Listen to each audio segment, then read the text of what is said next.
دوستو، کیا آپ جانتے ہیں کہ بیت المعمور کیا ہے اور اس وقت کہاں ہے؟ حجر اسود میں ایسی کیا خاص بات ہے کہ جسے دیکھنے کے لیے ہر انسان بے قرار ہوتا ہے؟ عورتوں کو حیض اور پیدائش کی تکلیف کیوں ہوتی ہے؟ بیت اللہ شریف سے پہلے کیا تھا؟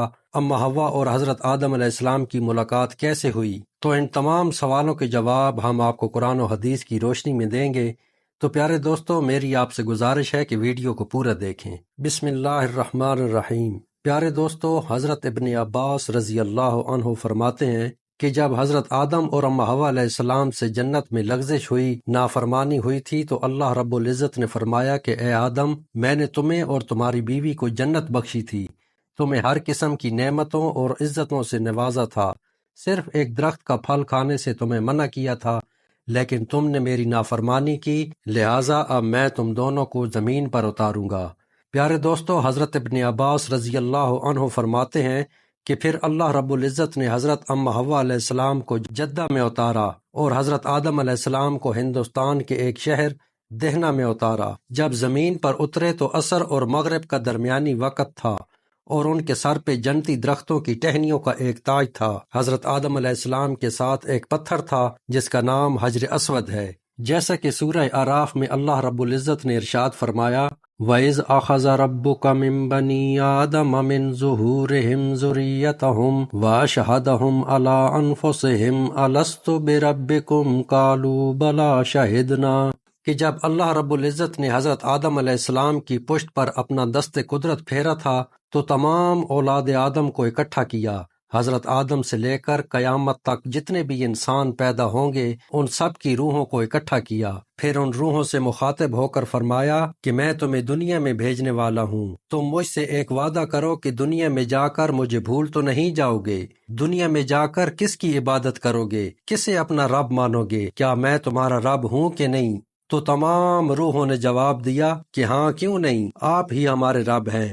اے ہمارے پروردگار، ہم وعدہ کرتے ہیں کہ دنیا میں جا کر آپ کی ہی عبادت کریں گے اور آپ کو ہی اپنا رب مانیں گے۔ تو میثاق کے اس وعدے، قول و قرار اور گواہی کو اللہ رب العزت نے حجر اسود میں امانت کے طور پر رکھ دیا تھا، اس لیے کہ کہیں قیامت والے دن کوئی یہ نہ کہے کہ ہمیں تو اس بات کی کوئی خبر ہی نہ تھی۔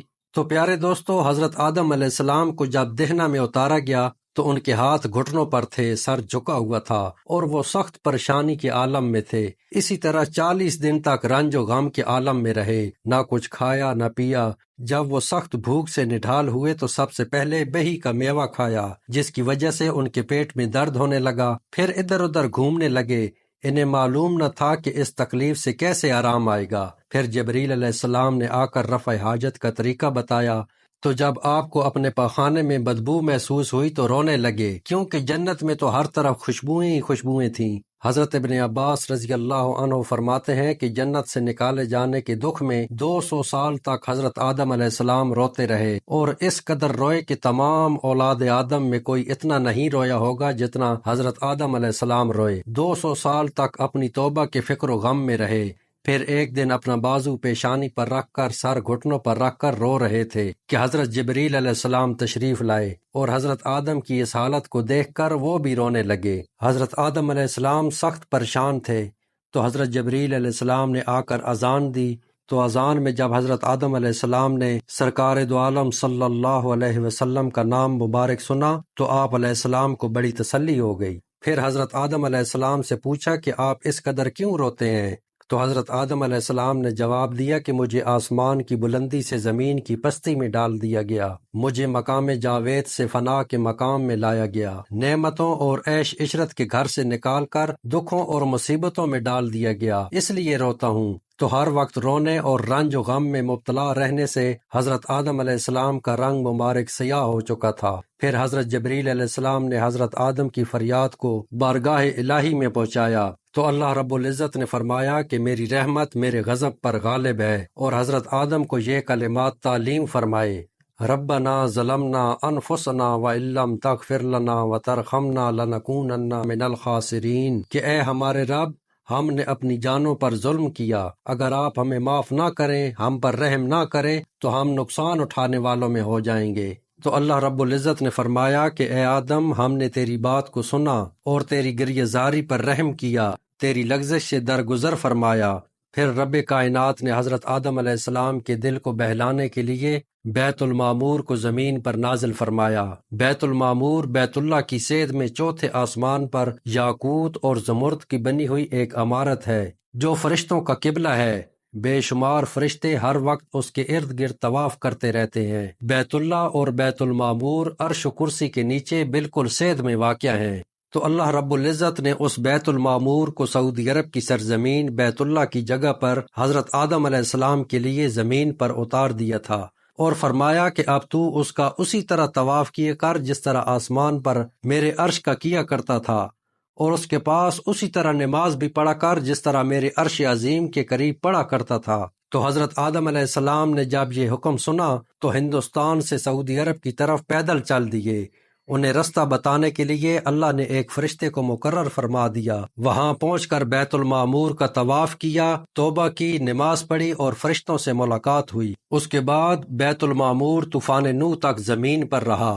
پھر اللہ رب العزت نے اسے چوتھے آسمان پر اٹھا لیا اور حجر اسود کو حضرت جبریل علیہ السلام کے ذریعے جبل ابو قیس میں رکھوا دیا تاکہ طوفان نوح کی زد میں نہ آئے۔ حضرت ابراہیم علیہ السلام کے زمانے تک بیت اللہ کی جگہ خالی رہی۔ طوفان نوح کے بعد جب حضرت ابراہیم علیہ السلام کا زمانہ آیا تو خانہ کعبہ کی تعمیر کا حکم ہوا۔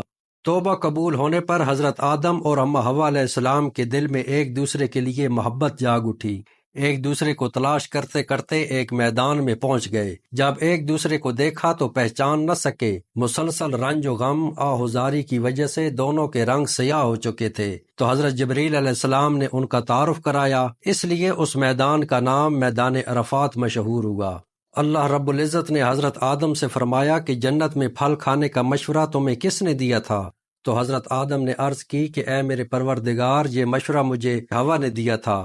تو رب کائنات نے فرمایا کہ میں حوا کو حمل کے وقت کی سختی، ولادت کا درد و کرب، حیض کی آلودگی اور تمہاری تابعداری، یہ سب مصیبتیں اس مشورے کے بدلے میں سزا کے طور پر دوں گا، اور تمہیں فکر معاش اور محنت و مشقت سے گزران کرنا ہوگا۔